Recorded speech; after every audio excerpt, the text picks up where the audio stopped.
ಹೇಳ್ಬೇಕು.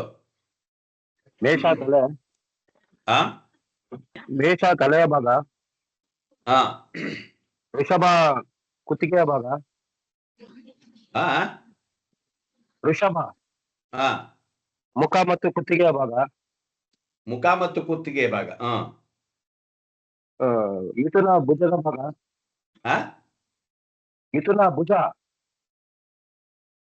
ಮೇಷ ಬಂದು ತಲೆ ಭಾಗ, ವೃಷಭ ಬಂದು ಮುಖದ ಭಾಗ, ಇಲ್ಲಿವರೆಗೂ ಆ, ಹೌದು, ಮುಖದ ಭಾಗ. ಮಿಥುನ ಬಂದು ಇಲ್ಲಿಂದ ಇಲ್ಲಿವರೆಗೆ. ಭುಜ. ಹಾ ಆ, ಕರ್ಕಾಟಕ ಹೃದಯ ಭಾಗ, ಹೃದಯ ಭಾಗ ಇಲ್ಲಿಂದ ಇಲ್ಲಿಗೆ. ಸಿಂಹ ಹೊಟ್ಟೆಯ ಭಾಗ, ಹ್ಮ್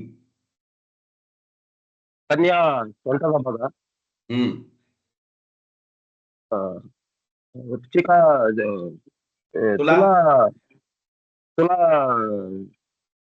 ತೊಡೆಯ ಭಾಗ, ತುಲಾ ಒಕ್ಕಲು, ತಳಿ ತುಲಾ ಬಂದು ಬಸ್ತಿ ಒಕ್ಲು, ಬಸ್ತಿ ಒಕ್ಲು.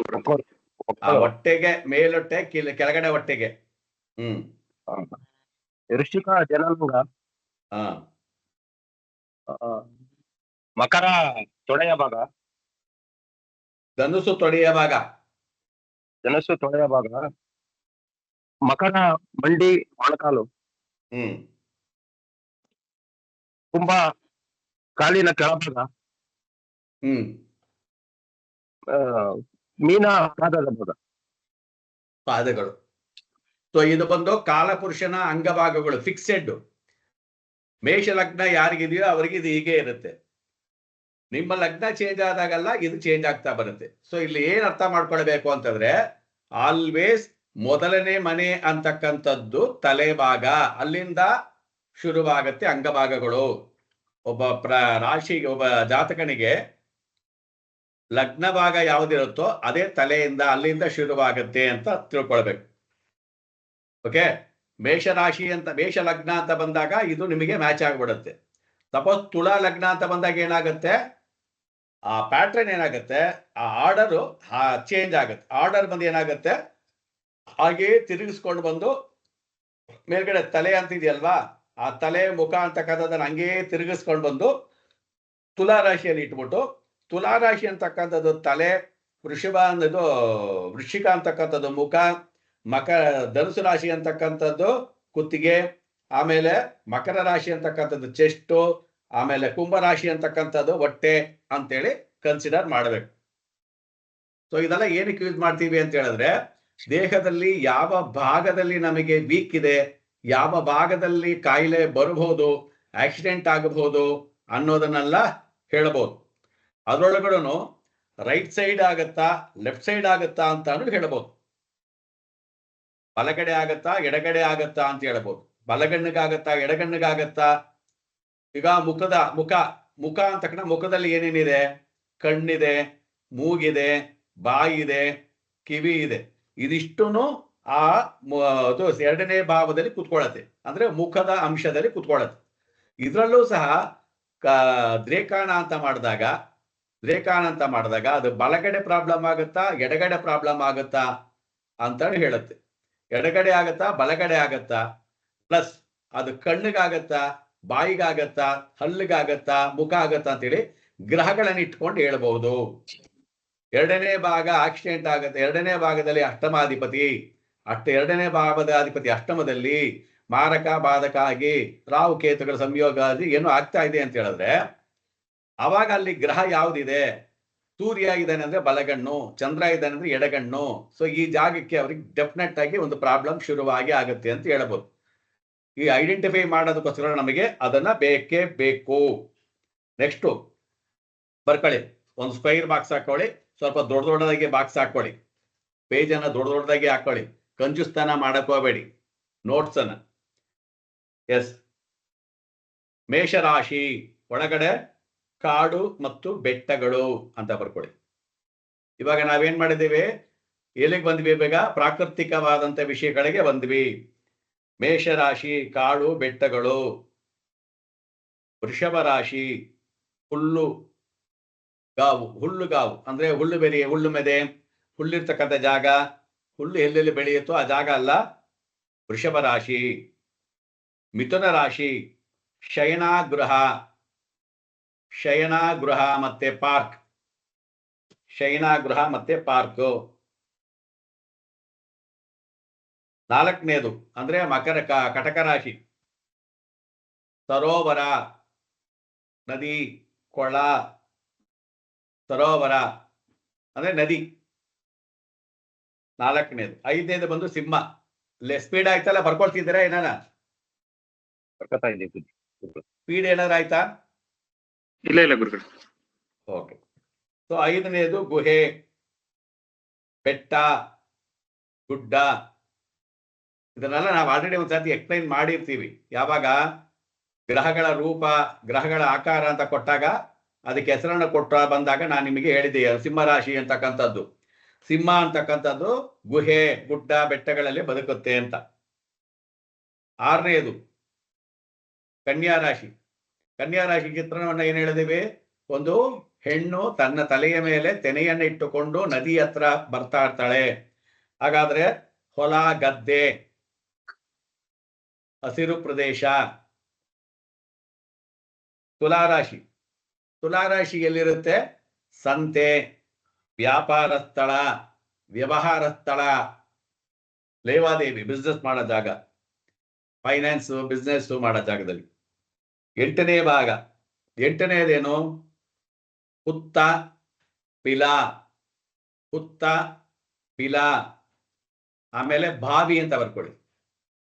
ಬಾವಿ ಅದು ಜಲತತ್ವ ಇದೆಯಲ್ವಾ, ಅದಕ್ಕೆ ಅದನ್ನ ಬಾವಿ, ಬಾವಿ. ಆಮೇಲೆ ಧನುಸು ರಾಶಿ. ಧನುಸು ರಾಶಿಗೆ ಏನ್ ಹೇಳಿದ್ವಿ?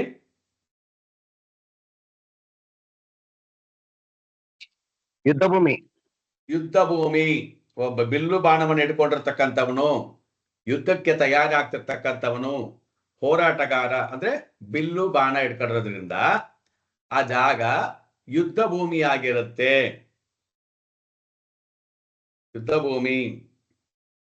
ಆಮೇಲೆ ಮಕರ ರಾಶಿ. ಮಕರ ರಾಶಿ, ಮಕರ ರಾಶಿ ಅಂದ್ರೆ ಮೊಸಳೆ. ಅದು ನೀರೊಳಗೂ ಇರುತ್ತೆ, ಭೂಮಿಯೊಳಗೂ ಇರುತ್ತೆ ಅಂತ ಹೇಳಿದ್ವಿ. ಪ್ಲಸ್ ಅದೇನ್ ಮಾಡುತ್ತೆ? ನೀರು ಇರುತ್ತೆ. ಆಕ್ಚುಲಿ ಅದನ್ನ ಪೃಥ್ವಿ ತತ್ವ ಅಂತ ಕರೆದ್ವಿ. ಸೊ ಪೃಥ್ವಿ ಇರಬೇಕು. ಇಲ್ಲಿ ಜಲ ಎಲ್ಲಿಂದ ಬಂತು ಅಂದ್ರೆ ಕೆಸರು ಜಲ. ಇಲ್ಲಿ ನಮಗೆ ಕಟಕ ರಾಶಿ ತರನೋ, ವೃಶ್ಚಿಕ ರಾಶಿ ತರನೋ, ಧನುಸು ರಾಶಿ ತರನೋ ತಿಳಿಯಾದಂತ ಸಂಪೂರ್ಣವಾದ ನೀರಲ್ಲ, ಅರ್ಧ ಜಲ ಇರುತ್ತೆ. ಹೇಗೆ? ಈ ಗದ್ದೆ ಅದೆಲ್ಲ ಇದೆ ಅಲ್ವಾ, ಗದ್ದೆ ಒಳಗಡೆ ನೀರಿರುತ್ತೆ, ಅದು ಡ್ರೈ ಆಗೋಗ್ಬಿಡುತ್ತೆ. ಮತ್ತೆ ನೀರು ಉಯ್ದ್ರೆ ಮತ್ತೆ ಚಿಗುರ್ಕೊಳ್ಳುತ್ತೆ. ನೀರು ಉತ್ಪತ್ತಿ ಆಗತ್ತಾ ಅಥವಾ ನೀರು ಇರುತ್ತಾ ಅಂದ್ರೆ ಇಲ್ಲ. ಅದು ಕೆಲವು ಸಮಯ ನೀರಿರುತ್ತೆ, ಡ್ರೈ ಆಗ್ಬಿಡುತ್ತೆ. ತಿರ್ಗಾ ನೀರು ಮಳೆ ಬಂದಾಗ ನೀರಿರುತ್ತೆ, ಮತ್ತೆ ಡ್ರೈ ಆಗ್ಬಿಡುತ್ತೆ. ಆ ತರ ಪ್ರದೇಶಗಳಲ್ಲೇ ಈ ಮೊಸಳೆಗಳು ಇರೋದು. ಸೊ ಅದಕ್ಕೆ ಅದನ್ನ ಕಾಡು, ನೀರು, ಇಲ್ಲೂ ಸಹ ಗದ್ದೆ ಅಂತಾನೆ ಬರ್ಕೊಳ್ಳಿ, ಪರವಾಗಿಲ್ಲ. ಕೆಸರು, ಆಕ್ಚುಲಿ ಗದ್ದೆ ಕೆಸರು, ಗದ್ದೆ ಕೆಸರದು. ನೆಕ್ಸ್ಟ್ ಕುಂಭರಾಶಿಯಲ್ಲಿರುತ್ತೆ. ಕುಂಭರಾಶಿ ಅಂದ್ರೆ ಕುಂಬಾರ, ಬಡಿಗ, ಬಡಿಗ, ಮಣ್ಣಿನ ಪಾತ್ರೆ, ಇಂಥ ಜಾಗದ ಕುಂಬಾರ ಅಂತ ಕರಿತೀವಿ. ಕುಂಭ. ಇನ್ನ ಇದರ ಸ್ಥಳ ಮೀನ ಯಾವ್ದಿರುತ್ತೆ? ಮೀನ ಬಂದು ನೆನ್ನೆನೆ ಹೇಳಿದೆ ನಾನು, ಮೊನ್ನೆ. ಸಮುದ್ರ, ಅದು ಜಲತತ್ವವಾಗಿರೋದ್ರಿಂದ ನದಿ, ಸಮುದ್ರ ಇದೆಲ್ಲವೂ ಸಹ ನಮಗೆ ಏನಾಗತ್ತೆ?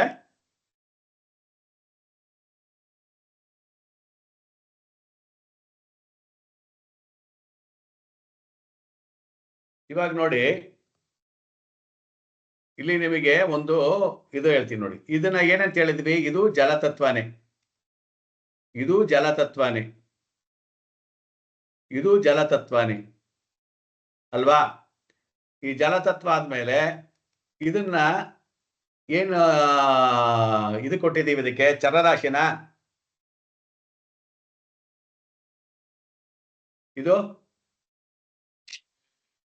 ಸ್ಥಿರ ರಾಶಿನ. ಇದು ಕೊಯ್ಯ ರಾಶಿನ. ಅದಕ್ಕೆ ಇದನ್ನ ಚರ ಅಂದ್ರೆ ಚಲನೆ, ನದಿ ಅಂತ ಕರೆದಿದ್ದು. ಇದನ್ನ ಸ್ಥಿರವಾಗಿರೋದ್ರಿಂದ ಬಾವಿ, ಕಲ್ಯಾಣಿ, ಹೊಂಡ, ಉತ್ತ ಅಂತ ಕರೆದಿದ್ದು. ಇದು ಎರಡೂ ಸೇರಿದ್ದು ಇರೋದ್ರಿಂದ ಇದನ್ನ ಸಮುದ್ರ. ಡಿಫರೆನ್ಸ್ ಅರ್ಥ ಆಯ್ತಾ ನಿಮ್ಗೆ? ಅದೇ ತರ ಇದು ಅಗ್ನಿ, ಇದು ಅಗ್ನಿ, ಇದು ಅಗ್ನಿ, ಇದು ಅಗ್ನಿ, ಎಲ್ಲ ಅಗ್ನಿನೇ. ಆದ್ರೆ ಈ ಅಗ್ನಿ ಏನು? ಚರ. ಇದು ಸ್ಥಿರ, ಇದು ಉಭಯ, ಇದು ಉಭಯ. ಅವಾಗ ಈ ಅಗ್ನಿ ಏನು? ಅಗ್ನಿ ಕ್ವಾಲಿಟಿನ ಏನ್ ಹೇಳಿದ್ವಿ? ಇದು ಊರ್ಧ್ವಮುಖವಾಗಿ ಎರಿತಾ ಇರ್ತಕ್ಕಂಥ ಇರುತ್ತೆ ಅಗ್ನಿ ಅಂದ್ರೆ ಅಂತ ಹೇಳಿದ್ವಿ. ಇಲ್ಲೂ ಅವಾಗ ಅಗ್ನಿ ಅಂದ್ರೆ ಇಲ್ಲೂ ಅದೇ ಕ್ಯಾರೆಕ್ಟ್ರು, ಇಲ್ಲೂ ಅದೇ ಕ್ಯಾರೆಕ್ಟ್ರು, ಇಲ್ಲೂ ಅದೇ ಕ್ಯಾರೆಕ್ಟ್ರೆ, ಅದೇನು ಚೇಂಜ್ ಆಗಲ್ಲ. ಕರೆಕ್ಟಾ? ಎರಡು ಕಡೆನೂ ಅದೇ ಇರುತ್ತೆ. ಆದ್ರೆ ಡಿಫರೆನ್ಸ್ ಏನಾಗಾರೆ? ಏನಕ್ಕೆ ಇದನ್ನ ನಾವು ಹೇಳ್ತಿದೀವಿ? ಹೇಗ್ ಡಿಫರೆನ್ಸ್ ಮಾಡ್ತೀರಿ ಇದನ್ನ? ಈ ಅಗ್ನಿ ಚರ ಅಂತಕ್ಕಂಥದ್ದು ಸ್ಟಾರ್ಟ್ ಆಯ್ತು ಅಂದ್ರೆ ನಿಲ್ಲಲ್ಲ. ಚರಕ್ಕೆ ಏನ್ ಹೇಳಿದೀವಿ ನಿನ್ನೆ ನಾವು? ಕಾರಕತ್ವ. ಚರ ಅನ್ನೋದು ಏನಿರುತ್ತೆ? ಚರ ಅನ್ನೋದು ಹೇಗಿರುತ್ತೆ ಅಂತ ಹೇಳಿದ್ವಿ? ಚಲನೆಯಲ್ಲಿರುತ್ತೆ. ಸೊ ಅಗ್ನಿ ಚಲನೆಯಲ್ಲಿರುತ್ತೆ. ಅಗ್ನಿ ಚಲನೆಯಲ್ಲಿರುತ್ತೆ ಅಂದ್ರೆ ಏನೇನ್ ಚಲನೆಯಲ್ಲಿರುತ್ತೆ? ಅಗ್ನಿ ಅಂತ ಹೇಳಿದ್ರೆ ಫಸ್ಟ್ ಆಫ್ ಆಲ್ ಇನ್ನೊಂದು ಮಾತು ಏನ್ ಹೇಳ್ಬೋದು? ಎನರ್ಜಿ ಅಂತ ಹೇಳ್ಬೋದಾ? ಹೌದು, ಬದಲಾವಣೆ ಇರುತ್ತೆ. ಆ ಬದಲಾವಣೆ ಆಗುತ್ತೆ. ಬದಲಾವಣೆಗಳಾಗತ್ತೆ. ಅಗ್ನಿ ಅನ್ನೋದು ಎನರ್ಜಿ. ಸೊ ಕಾಡ್ಗಿಚ್ಚು ಒಂದು ಸಾರ್ತಿ ಸುಡಕ್ ಶುರು ಮಾಡಿದ್ರೆ ಸುಡ್ತಾನೆ ಇರುತ್ತೆ, ಅದು ನಿಲ್ಲಲ್ಲ. ಈ ಅಗ್ನಿ ಬಂದು ನಮಗೆ ಊಟಕ್ಕೆ ಉಪಯೋಗಕ್ಕೆ ಬರಲ್ಲ. ಈ ಅಗ್ನಿ ಸ್ಥಿರವಾದ ಅಗ್ನಿ ಯಾವ್ದಿದು? ಊಟ ಅಡಿಗೆ ಮಾಡ್ಬೋದಾ? ಸ್ಥಿರವಾದ ಅಗ್ನಿ ಮನೆಯಲ್ಲಿ ಬೆಳೆಸುವಂತ ಅಗ್ನಿ ಇದೆಯಲ್ವಾ, ಇದು ಮನೆಯಲ್ಲಿ ಅಡಿಗೆ ಮಾಡೋದಕ್ಕೆ, ದೀಪ ಬೆಳಗ್ಸೋದಕ್ಕೆಲ್ಲ ಯೂಸ್ ಮಾಡ್ಬೋದಾ? ಹೌದು. ನಿಂತು ನಿಧಾನವಾಗಿ ಉರಿಯುವಂತ ಅಗ್ನಿನ. ಯಾಕೆ? ಸ್ಥಿರ ರಾಶಿ, ಬದಲಾವಣೆಗಳಿಲ್ಲ, ಒಂದೇ ತರ ಉರಿತಾ ಇರ್ತದೆ ಎನರ್ಜಿ. ಈ ಅಗ್ನಿ ಏನ್ ಮಾಡುತ್ತೆ? ಇದು ಎರಡು ತರವಾದಂತ ಕೆಲಸಗಳನ್ನು ಮಾಡುತ್ತೆ ಅಲ್ವಾ? ಸೊ ಅವಾಗ ಇದನ್ನ ಯಾವ್ದಕ್ಕೆ ಯೂಸ್ ಮಾಡಬಹುದು? ಇದನ್ನ ಮನೆ ಊಟ ಮಾಡೋದಕ್ಕೂ ಬೆಳಗಿಸಬಹುದು, ಊಟ ಮಾಡೋದಕ್ಕೂ ಯೂಸ್ ಮಾಡಬಹುದು. ಮನೆ ಬೆಳಗೋದಕ್ಕೆ ದೀಪದ ರೂಪವಾಗಿನೂ ಬೆಳಗಿಸಬಹುದು ಅಗ್ನಿ. ನೆಕ್ಸ್ಟ್ ಇನ್ಯಾವ್ದಿದೆ? ಅಗ್ನಿ ಆದ್ಮೇಲೆ ಇದು ಪೃಥ್ವಿನಾ? ಹೌದು. ಇದು ಪೃಥ್ವಿ, ಇದು ಪೃಥ್ವಿ, ಇದು ಪೃಥ್ವಿ. ಓಕೆ. ಈ ಪೃಥ್ವಿನಲ್ಲಿ ಇದನ್ನ ಏನು ಸ್ಥಿರನಾ? ಇದು ಸ್ಥಿರ. ಇದು ಸ್ಥಿರನಾ? ಇದು ಉಭಯ. ಇದು ಇದೇನಿದು?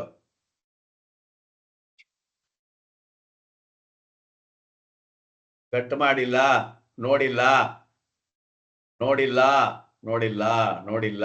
ನೋಡಿದ್ರೆ ಇದೆಲ್ಲ ಪ್ರಶ್ನೆ ಕೇಳ್ತಿದ್ರಿ ನೀವು. ಇಲ್ಲೊಂದು ಪೃಥ್ವಿ ಇದೆ, ಇಲ್ಲೊಂದು ಪೃಥ್ವಿ ಇದೆ, ಇಲ್ಲೊಂದು ಪೃಥ್ವಿ ಇದೆ. 3 ಪೃಥ್ವಿಗಳಿದೆ. ಏನು? What is the difference? ಏನಕ್ಕೆ 3 ಪೃಥ್ವಿ? ಹಾ ಹಾ ನೋಡಿ, ಇಲ್ಲಿಂದ ಇದು ಒಂದು ಪೃಥ್ವಿ, ಇಲ್ಲಿಂದ ಒಂದು ಪೃಥ್ವಿ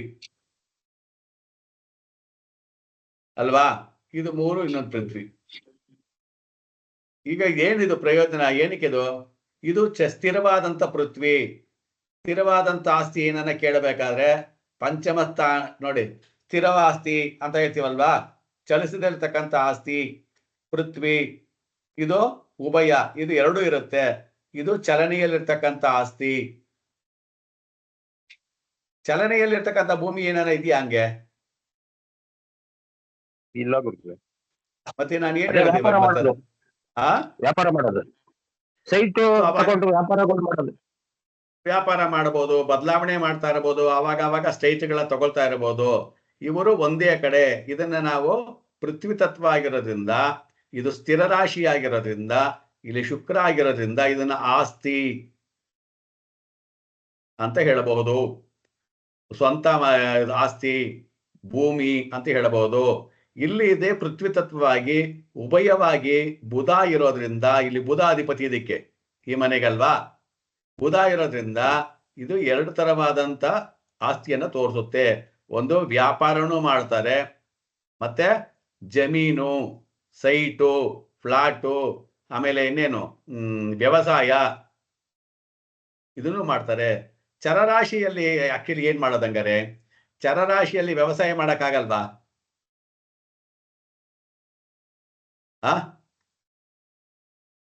ಚರರಾಶಿಯಲ್ಲಿ ವ್ಯವಸಾಯ ಮಾಡಕ್ಕಾಗಲ್ವಾ ಅಂದೆ. ಮಾಡ್ಬೋದು. ಮಾಡಬಹುದಾ ಇಲ್ವಾ? ಮಾಡಕ್ಕಾಗತ್ತಾ ಇಲ್ವಾ? ಯಾಕೆ ಅಲ್ವಾ? ಚರರಾಶಿ ಅನ್ನೋದು ಬದಲಾವಣೆ ಆಗ್ತಾ ಇರುತ್ತೆ. ಸೊ ವ್ಯವಸಾಯ ಅನ್ನೋದೇನು ಒಂದೇ ವ್ಯವಸಾಯ ಹಾಕೊಂಡು ಕೂತ್ಕೊಂಡಿರ್ತೀರಾ? ಇಲ್ಲ, ಬೇರೆ ಬೇರೆ ಆಗ್ತದೆ. ವ್ಯವಸಾಯ ಇವತ್ತು ರಾಗಿ ಹಾಕಿದ್ರೆ ನೆಕ್ಸ್ಟ್ ಅಕ್ಕಿ ಹಾಕ್ತಾರೋ, ಇಲ್ಲ ಜೋಳ ಹಾಕ್ತಾರೋ, ಇನ್ನೊಂದ್ಸರ್ತಿ ಕಡಲೆಕಾಯಿ ಹಾಕ್ತಾರೋ, ಇಲ್ಲ ಕಬ್ಬು ಹಾಕ್ತಾರೋ, ಹಿಂಗೆ ಚೇಂಜ್ ಆಗ್ತಾನೆ ಇರುತ್ತೆ. ಸೊ ಚರರಾಶಿ ಅಂತಕ್ಕಂಥದ್ದು ಬದಲಾವಣೆ. ಅವಾಗ ಇದನ್ನ ನಾವು ಮನೆ ಅಂತಕ್ಕಂಥದ್ದು ಒಂದ್ಸತಿ ಕಟ್ಟಿದ ಮೇಲೆ ನಿಮಗೆ ಬದಲಾವಣೆ ಇಲ್ಲ. ಮನೆ ಇವಾಗ ಕಟ್ಬಿಟ್ಟು ನಾಳೆ ತಿರ್ಗಾ ಬರೋ ವರ್ಷಕ್ಕೆ ಈಗ ಓಪನ್ ಮಾಡಿ ತಿರ್ಗಾ ಇನ್ನೊಂದು ಮನೆ ಕಟ್ತೀವಿ ಅಂದ್ರೆ ಇಲ್ಲ ಅಲ್ವಾ? ಎಸ್, ಇದು ವಾಯು ತತ್ವ, ಇದು ವಾಯು ತತ್ವ, ಇದು ವಾಯು ತತ್ವ. ಇದೇನಿದು ಉಭಯನಾ? ಇದು ಉಭಯ, ಇದು ಚರನಾ? ಏನಾದ್ರು ಮಾತಾಡಿ. ಸ್ಥಿರ, ಇದು ಸ್ಥಿರ. ಈ ಗಾಳಿಯಲ್ಲಿರುತ್ತೆ, ಈ ಗಾಳಿಯಲ್ಲಿರುತ್ತೆ, ಈ ಗಾಳಿಯಲ್ಲಿರುತ್ತೆ, ಹೇಳಿ ಇವಾಗ.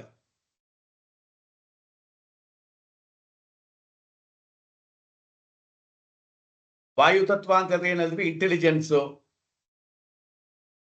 ಇಂಟೆಲಿಜೆಂಟು, ಆಮೇಲೆ ಚಿಂತಕರು,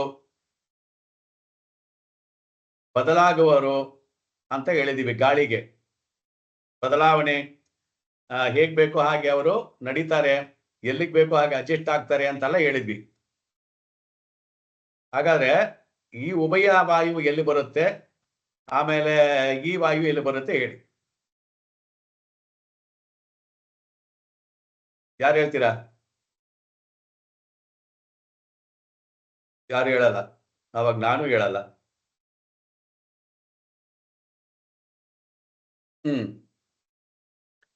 ಸ್ಥಿರವಾಯುವು, ಚರವಾಯುವು, ಉಭಯವಾಯುವು.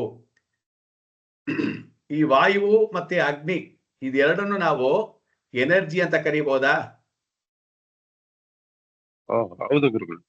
ಅಗ್ನಿ ಅಂಡ್ ವಾಯು ಎರಡೂ ಎನರ್ಜಿನೇ. ಯಾಕೆ? ಇದನ್ನ ನಾವೆಲ್ಲ ಕೇಳಿದೀವಿ ಎಲ್ಲಾ ಕಡೆನು, ಎನರ್ಜಿಕಲ್ ಪಾರ್ಟ್ಸ್ ಅಂತೇಳಿ. ಸೊ ಇದು ಉಭಯ ಅಂತಕ್ಕಂಥದ್ದು, ಚರ ಅಂತಕ್ಕಂಥದ್ದು, ಸ್ಥಿರ ಅಂತಕ್ಕಂಥದ್ದು ವಾಯು ನಮಗೆ ಬೇಕೇ ಬೇಕು. ಭೂಮಿಯಲ್ಲಿ ಸುತ್ತೋದಕ್ಕೆ, ಮನುಷ್ಯ ಬದುಕೋದಕ್ಕೆ ಈ ವಾಯು ಬೇಕು. ಯಾವ ವಾಯು ಬೇಕು? ಸ್ಥಿರವಾಯು. ಸ್ಥಿರವಾಯು, ಅದು ಚರವಾಯು. ಸ್ಥಿರವಾಗಿರೋದು ಬಂದು ಹಂಗೆ ನಿಂತ್ಕೊಂಡಿರ್ತದೆ. ಉಭಯ ಬಂದು ಎರಡು ಕಡೆನೂ ಹೋಗ್ತಾ ಇರ್ತದೆ. ಚರವಾಯು ಬಂದು ಚಲನೆಯಲ್ಲಿರುತ್ತೆ. ಒಂದು ಇಂಜಿನ್ ಚಲಿಸಬೇಕು, ಒಂದು ವ್ಯಕ್ತಿ ಚಲನೆ ಆಗ್ಬೇಕು ಅಂತ ಹೇಳಿದ್ರೆ ಚರವಾಯು ಬೇಕೇ ಬೇಕು. ಅವನಿಗೆ ಒಳ್ಳೆ ಬುದ್ಧಿ ಬರಬೇಕು, ಬುದ್ಧಿ ಓಡ್ತಾ ಇರ್ಬೇಕಂದ್ರೆ ಚರವಾಯು ಬೇಕು. ಸ್ಥಿರವಾಯು ಅಂತಕ್ಕಂಥದ್ದು ಏನು? ಯಾವುದೋ ಒಂದು ಪರ್ಟಿಕ್ಯುಲರ್ ಆಗಿ ಅವನಿಗೆ ಜ್ಞಾನವನ್ನ ಇಟ್ಕೊಂಡು ಅವನ ಪಾಡಿಗೆ ಅವನು ಜೀವನವನ್ನ ಮಾಡ್ತಾ ಇರ್ತಾನೆ. ಜ್ಞಾನ ಇಲ್ಲಿ ಎರಡು ತರವಾದಂತ ಜ್ಞಾನ ಇರುತ್ತೆ. ಒಂದು ಲೌಕಿಕ, ಇನ್ನೊಂದು ಪಾರಮಾರ್ಥಿಕ. ಇದು ಬಂದು ಇದು ಜ್ಞಾನನೇ, ಇದು ಜ್ಞಾನನೇ. ವಾಯು ಅಂತಕ್ಕಂಥದ್ದು ಬುದ್ಧಿಗೆ ಸಂಬಂಧಪಟ್ಟಂತ ವಿಷಯ, ಜ್ಞಾನನೇ. ಈ ಜ್ಞಾನ ಏನ್ ಮಾಡುತ್ತೆ ಅಂತ ಹೇಳಿದ್ರೆ, ಯಾವುದು ಚರಜ್ಞಾನ ಏನ್ ಮಾಡುತ್ತೆ ಅಂತ ಹೇಳಿದ್ರೆ, ಹಲವಾರು ಜ್ಞಾನವನ್ನ ಹೊಂದಿರತಕ್ಕಂಥದ್ದು, ಹಲವಾರು ವಿಷಯ, ಹಲವಾರು ಜ್ಞಾನವನ್ನ ಹೊಂದಿರತಕ್ಕಂಥ ವಾಯು ಇದು. ಈ ಸ್ಥಿರ ಜ್ಞಾನ ಅಂತಕ್ಕಂಥದ್ದು ಒಂದೇ ಜ್ಞಾನ. ಈ ಉಭಯ ಅಂತಕ್ಕಂಥದ್ದು ಎರಡು ಜ್ಞಾನ. ನಿಮಗೆ ತುಲಾ ರಾಶಿಯಲ್ಲಿ ಹುಟ್ಟಿರ್ತಕ್ಕಂಥ ವ್ಯಕ್ತಿಗಳಿಗನ್ನ ನೋಡಿ, ಅವರಿಗೆ ಹಲವಾರು ವಿಷಯಗಳು ಹೇಳಿದ ತಕ್ಷಣನೇ ಅವರಿಗೆ ಅರ್ಥವಾಗೋಗ್ಬಿಡ್ತದೆ. ಹೇಳಿದ ತಕ್ಷಣನೇ ಅವ್ರು ಕ್ಯಾಚ್ ಮಾಡ್ಕೊಂಡ್ಬಿಡ್ತಾರೆ. ಇವರು ಯಾರು? ತುಲಾ ರಾಶಿಯವರು. ಇದು ಮಿಥುನ ರಾಶಿಯವರು ನೀವು ಹೇಳಿದ್ದನ್ನ ಕೇಳಿಕೊಂಡು ಅದರ ಬದಲಾವಣೆ ಮಾಡುವಷ್ಟು ಶಕ್ತಿನೂ ಅವ್ರಿಗಿರುತ್ತೆ, ಬದಲಾವಣೆ ಮಾಡೋ ಶಕ್ತಿನೂ ಇರುತ್ತೆ. ಈ ಕುಂಭರಾಶಿಯವರಿಗೆ ನಾವೇನ್ ಹೇಳ್ತೀವಿ ಅಂತಂದ್ರೆ, ಯಾರಾದ್ರೂ ಒಬ್ರು ಹೇಳಿದ್ರೆ ಮುಗೀತು ಕತೆ, ಹೇಳಿದ್ರೆ ಮುಗೀತು, ಅದನ್ನ ಹಾಗೆ ಇಟ್ಕೊಂಡ್ಬಿಡ್ತಾರೆ. ತಿರ್ಗಾ ಅದನ್ನ ಅವರು ಬದಲಾವಣೆ ಮಾಡಕ್ ಹೋಗಲ್ಲ, ತಿರ್ಗಾ ಅವರು ಅದನ್ನ ಬದಲಾವಣೆ ಮಾಡಕ್ ಆಗಲ್ಲ. ಉದಾಹರಣೆಗೆ ನಮ್ಮ ಫ್ರೆಂಡ್ ಒಬ್ರು ಇದ್ದಾರೆ ಕುಂಭರಾಶಿಯವರು. ನನಗೆಲ್ಲ ಫ್ರೆಂಡುಗಳು ಜಾಸ್ತಿ ಕುಂಭರಾಶಿಯವರೇ ಇರೋದು. ಯಾಕಂದ್ರೆ ನಂದು ತುಲಾರಾಶಿ. ಸೊ ಹಾಗಾಗಿ ನನಗೆ ಎಲ್ಲಾರು ಈ ವಾಯು ತತ್ವದವರೇ ನನಗೆ ಸಿಕ್ಕೋದು. ಈ ಕುಂಭರಾಶಿಯವರಿಗೆ ನೀವು ಏನಾದ್ರೂ ಒಂದು ಮಾತು ಹೇಳಿ.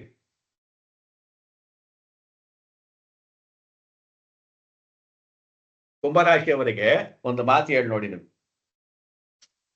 ನೋಡಪ್ಪ, ನೀನು ಈ ಕಡೆ ಮುಂದ್ಗಡೆ ಹೋಗ್ಬೇಕಾದ್ರೆ ಒಂದು ಕಲ್ಲು ಸಿಗತ್ತೆ, ಆ ಕಲ್ಲಿಗೆ ನೀನು 4 ನಮಸ್ಕಾರ ಮಾಡು. ಆ ಕಡೆ ಅಂದ್ರೆ ಹೋದ್ರೆ ಎಡಗಡೆ ಒಂದು ಮಣ್ಣು ಗುಡ್ಡೆ ಸಿಗತ್ತೆ, ಅದಕ್ಕೆ 3 ನಮಸ್ಕಾರ ಮಾಡು. ಆಮೇಲೆ ನೀನ್ ಮನೆಗೆ ಹೋಗು, ನಿನಗೆ ತುಂಬಾ ಒಳ್ಳೇದಾಗತ್ತೆ ಅಂತ ಯಾರೋ ಒಬ್ರು ಹೇಳಿದ್ರಂತ ಇಟ್ಕೊಳ್ಳಿ. ಕುಂಭರಾಶಿಯವನು ಅದು ಯಾಕೆ ಹೇಳ್ತಿದ್ದಾರೆ, ಅದು ಮಾಡಬೇಕಾ ಬೇಡವಾ ಅಂತ ಯೋಚನೆ ಮಾಡಲ್ಲ ಅವನು. ಇಷ್ಟಕ್ಕೂ ವಾಯು ತತ್ವದವರು ಯೋಚನೆ ಮಾಡಬೇಕು ಅಂತೀವಿ. ಇವ್ರೇನ್ ಮಾಡ್ತಾರೆ, ಸೀದಾ ಹೋಗ್ತಾರೆ, ಆ ಕಲ್ಲಿಗೆ 4 ನಮಸ್ಕಾರ ಮಾಡ್ಕೊಂತಾರೆ, ಮುಂದ್ಗಡೆ ಹೋಗ್ತಾರೆ, ಆ ಮಣ್ಣು 3 ನಮಸ್ಕಾರ ಮಾಡ್ಕೊಂಡು ಮನೆಗೆ ಹೋಗ್ತಾರೆ. ಅದು ಅವರಿಗೆ ಒಳ್ಳೇದಾಯ್ತು ಅಂತಾರೆ. ಅವ್ರನ್ನ ಕೇಳಿ ನೋಡಿ, ವಾಯುತತ್ವ ಇದು ಕುಂಭರಾಶಿಯವರಿಗೆ ಯಾರ ಏನಾದ್ರೂ ಹೇಳಿದ್ರೆ ಅದನ್ನ ಬದಲಾವಣೆ ಮಾಡಲ್ಲ. ಇವಾಗ ಇಲ್ಲಿ ಯಾರು ಕುಂಭರಾಶಿಯವರು ಇದ್ದೀರಾ? ಸಂಜನಾ ಕುಂಭರಾಶಿನ ನಿಂದು? ನಾನು ಇದ್ದೀನಿ ಗುರು ಗೋಪಾಲ್. ಸಿಂಹರಾಶಿ ಸರ್. ಸಿಂಹರಾಶಿನಾ? ಯಾರು ಕುಂಭರಾಶಿ ಯಾರು ಇರೋದು? ಗೋಪಾಲ್ ಇದ್ದೀನಿ ಗುರುಗಳೇ. ಗೋಪಾಲ್ ಕುಂಭರಾಶಿ ಅವರು ಹೇಳಿ. ಇವಾಗ ಕುಂಭರಾಶಿ ಅವರು ನೀವು ಹೇಳಬೇಕು. ನಿಮಗೆ ಯಾರಾದ್ರೂ ಏನಾದ್ರೂ ಹೇಳಿದ್ರೆ ಅದನ್ನ ಚಾಚು ಚಪ್ಪದೆ ಕೇಳ್ತೀರಾ, ಜಾಸ್ತಿ ಅದನ್ನ ಬದಲಾವಣೆ ಮಾಡೋದಕ್ಕೆ ಹೋಗಲ್ಲ. ಮಾಡಲ್ಲ ಗುರುಗಳೇ, ಬದಲಾವಣೆ ಅಂತೂ ಮಾಡಲ್ಲ ಗುರುಗಳೇ. ತುಲಾರಾಶಿಯವರು ಯಾರವ್ರೆ? ನಾನಿದ್ದೀನಿ ಗುರುಗಳೇ, ದಿಲೀಪ್. ಹಾ, ತುಲಾರಾಶಿಯವರು ಏನ್ ಮಾಡ್ತಾರೆ ಅಂದ್ರೆ, ಯಾರಾದ್ರೂ ಏನಾದ್ರೂ ಹೇಳಿದ್ರೆ ಅದಕ್ಕೆ ಬದಲಾವಣೆಯನ್ನ ಸೇರಿಸ್ತಾರೆ. ಅವರು 3 ನಮಸ್ಕಾರ ಮಾಡು ಅಂತ ಹೇಳಿದ್ರು. ಇವಾಗ ಅದೇ ವ್ಯಕ್ತಿಗೆ, ತುಲಾರಾಶಿ ಅವರಿಗೆ ಕಲ್ಲಿದೆಯಪ್ಪ ಅಲ್ಲಿ 3 ನಮಸ್ಕಾರ ಮಾಡು ಅಂತ ಏನಾದ್ರು ಹೇಳಿದ್ರೆ ಫಸ್ಟ್ ಅವನು ಯೋಚನೆ ಮಾಡ್ತಾನೆ, ಕಲ್ಲಿ ಎಡಗಡೆ ಇದೆಯಾ ಬಲಗಡೆ ಇದೆಯಾ, ಯಾಕೆ ಮಾಡ್ಬೇಕು, ಹೆಂಗ್ ಮಾಡ್ಬೇಕು ಅಂತ ಪ್ರಶ್ನೆ ಕೇಳ್ತಾನೆ. ಆಮೇಲೆ ಹೋಗಿ ಮಾಡುವಾಗ ಮಾಡ್ಬಿಟ್ಟು ಅದಕ್ಕೆ ಬೇರೆ ಇನ್ನೇನ ನಾವು ರೂಪ ಕೊಡಬೇಕಂದ್ರೆ ಅದಕ್ಕೆ ಬೇರೆ ಇನ್ನೇನ ಒಂದು ಕ್ರಿಯೇಟಿವಿಟಿ ಮಾಡ್ಬಿಡ್ತಾರೆ. ಮಿಥುನ ರಾಶಿಯವರು ಯಾರವರಿಲ್ಲಿ? ನಾವಿದ್ದೀನಿ ಗುರುಗಳೇ, ಮಂಜುನಾಥ್. ಮಿಥುನ ರಾಶಿಯವರು ಏನ್ ಮಾಡ್ತಾರೆ ಅಂದ್ರೆ, ಹೇಳಿದ್ದನ್ನು ಕೇಳ್ಕೊಳ್ತಾರೆ, ಅವರ ಸ್ವಂತ ವಿಷಯವನ್ನು ಸೇರಿಸ್ಕೊಂಡು ಒಳ್ಳೆ ಮಾತನ್ನ ರೂಪವನ್ನ ಕೊಟ್ಟು ಬದಲಾವಣೆಯನ್ನ ಮಾಡ್ತಕ್ಕಂಥವರು ಮಿಥುನ ರಾಶಿಯವರು. ಯಾಕೆ? ಅದು ವಾಯುತತ್ವ, ಅದು 2 ವಿಧವಾದಂತ ಇದನ್ನ ಕೊಡ್ತಕ್ಕಂಥದ್ದು. Okay, yes. ಬಣ್ಣಗಳು ಬರ್ಕೊಳ್ಳಿ, ರಾಶಿಗಳ ಬಣ್ಣಗಳು, ಅದು ಸ್ಕ್ವೈರ್ ಹಾಕೊಳ್ಳಿ. ಮತ್ತೆ ರಾಶಿಯ ಬಣ್ಣಗಳು, ಕಲರ್ಸ್.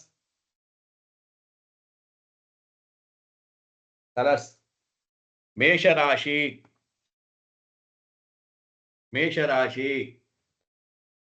ರಕ್ತವರ್ಣ.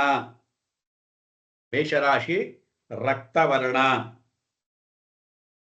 ವೃಷಭ ರಾಶಿ ಬಿಳಿಯ ಬಣ್ಣ.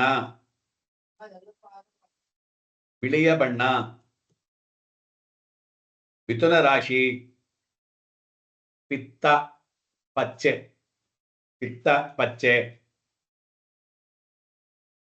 ಕಟಕ ರಾಶಿ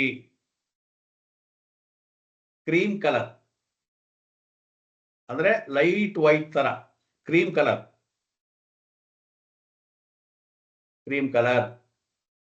ಸಿಂಹ ರಾಶಿ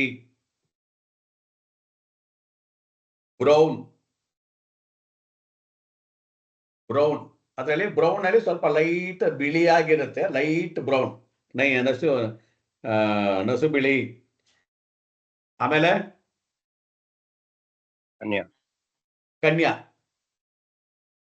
ಕನ್ಯಾನಲ್ಲಿ ಗ್ರೀನಿಶ್ ಗ್ರೇ, ಅದು ಆಕ್ಚುಲಿ ಗ್ರೇ. ತುಲಾರಾಶಿ ಮಿಕ್ಸ್ಡ್, ನಾನಾ ವಿಧ ಕಲರ್, ಎಲ್ಲಾ ವಿಧವಾದ ಕಲರ್, ಎಲ್ಲಾ ವಿಧವಾದ ಕಲರ್ಗಳು. ವೃಶ್ಚಿಕ ರಾಶಿ, ವೃಶ್ಚಿಕ ರಾಶಿ ಕಪ್ಪು,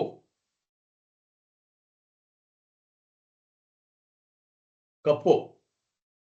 ಧನುಸು ರಾಶಿ, ಧನುಸು ರಾಶಿ ಬಂಗಾರ, ಗೋಲ್ಡ್ ಕಲರ್.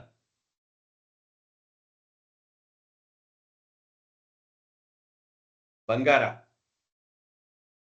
ಮಕರ ರಾಶಿ, ಮಕರ ರಾಶಿ ಹಳದಿ ಬಣ್ಣ, ಯೆಲ್ಲೋ ಕಲರ್. ಕುಂಭರಾಶಿ ನಾನಾ ವಿಧವಾದಂತ ಬಣ್ಣ, ನಾನಾ ವಿಧವಾದಂತ ಬಣ್ಣ. ಮೀನರಾಶಿ, ಮೀನರಾಶಿ ಡೀಪ್ ಬ್ರೌನ್. ಇದೇ ಬ್ರೌನ್ ಇಲ್ಲಿ ಬರೆದ್ವಿ ಸಿಂಹ ರಾಶಿಗೆ, ಅದಕ್ಕೆ ಲೈಟ್ ಬ್ರೌನು. ಮೀನರಾಶಿಗೆ ಡೀಪ್ ಬ್ರೌನ್. ತುಲಾ ರಾಶಿಗೆ ಮಿಕ್ಸೆಡ್ ಮ್ಯಾಚ್ ಅಂತ ಹೇಳಿದ್ವಿ. ಕುಂಭರಾಶಿಗೂ ಸಹ ನಾನಾ ವಿಧವಾದಂತ ಬಣ್ಣಗಳು ಅಂತ. ಅಲ್ಲಿ ಸ್ವಲ್ಪ ಅದು ಡಾರ್ಕ್ ಆಗಿರುತ್ತೆ. ಎಲ್ಲಿ ಕುಂಭರಾಶಿನಲ್ಲಿ ಏನಾಗತ್ತೆ, ಒಂಥರ ಡಾರ್ಕ್ ಆಗಿ ಎದ್ದು ಕಾಣೋ ತರ ಇರುತ್ತೆ, ಮೊಕ್ಕಕ್ಕೆ ಕೊಡದಂಗೆ ಒಂಥರ ಕಪ್ಪು ಬಿಳುಪು ಅಂದ್ರೆ. ತುಲಾ ರಾಶಿಯೊಳಗೆ ಏನಾಗತ್ತೆ, ನೋಡೋದಕ್ಕೆ ಅಂದವಾಗಿ ಲೈಟ್ ಆಗಿ ಕಾಣ್ತಾ ಇರತ್ತೆ. ಆಯ್ತಾ? ಓಕೆ, ನೆಕ್ಸ್ಟ್ ಇನ್ನೊಂದು ಬಾಕ್ಸ್ ಹಾಕೊಳ್ಳಿ. ನೆಕ್ಸ್ಟ್ ಇನ್ನೊಂದು ಬಾಕ್ಸ್ ಹಾಕೊಳ್ಳಿ.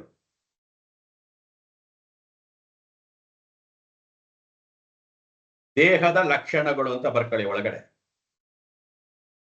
ದೇಹದ ಲಕ್ಷಣಗಳು. ಇದನ್ನೆಲ್ಲ ನೀವು ಜ್ಞಾಪಕದಲ್ಲಿ ಇಟ್ಕೊಂಡ್ರೆ,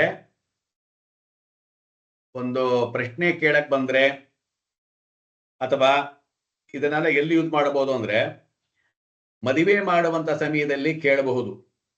ಒಂದನೇದು, ಈ ಗಂಡು ಹೇಗಿರ್ತಾನಪ್ಪ ಅಂತೇಳಿ ಯಾರಾದ್ರೂ ತಂದು ಕೊಟ್ರೆ, ಈ ಹುಡುಗಿ ಹೇಗಿರ್ತಾಳಪ್ಪ ಅಂತ ತಂದು ಕೊಟ್ರೆ ನೀವು ಇದನ್ನ ಯೂಸ್ ಮಾಡಬಹುದು.